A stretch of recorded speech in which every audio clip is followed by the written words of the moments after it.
زه د جمعې د مون ثواب ورپسې ټول لیکم، زه د جمعې د مون ثواب ورپسې ټول لیکم، هم احسان منم چې وخت د ملاقات وباسي او په داسې کلي کې اوسېږي چې تپوس مه کوه، په داسې کلي کې اوسېږي چې تپوس مه کوه.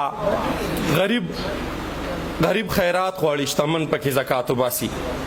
او د دې نه پس دغه یو څو شعرونه چې د شیخ قام هر شازلمي ته مې سلام دی، ټوله مینه محبت او احترام دی.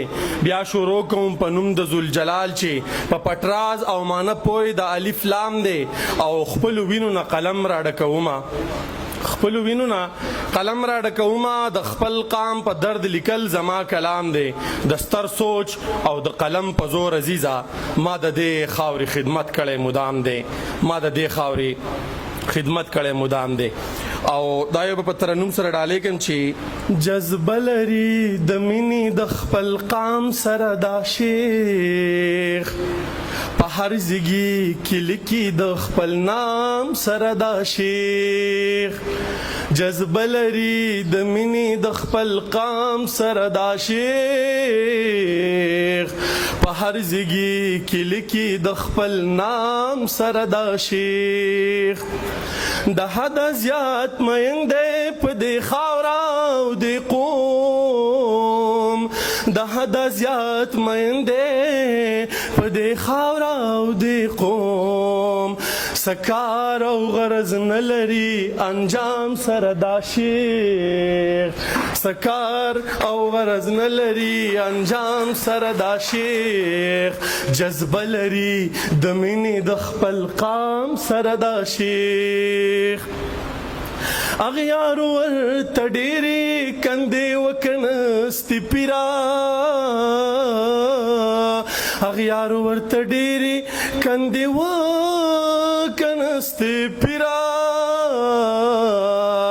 اغیار ورته ډېرې کندې وکنستې پیرا. خو چرته یې ګیر نه که په یو دام سره دا شیخ، خو چرته یې ګیر نه که په یو دام سره دا شیخ. جذبه لري د مینې د خپل قام سره دا شیخ.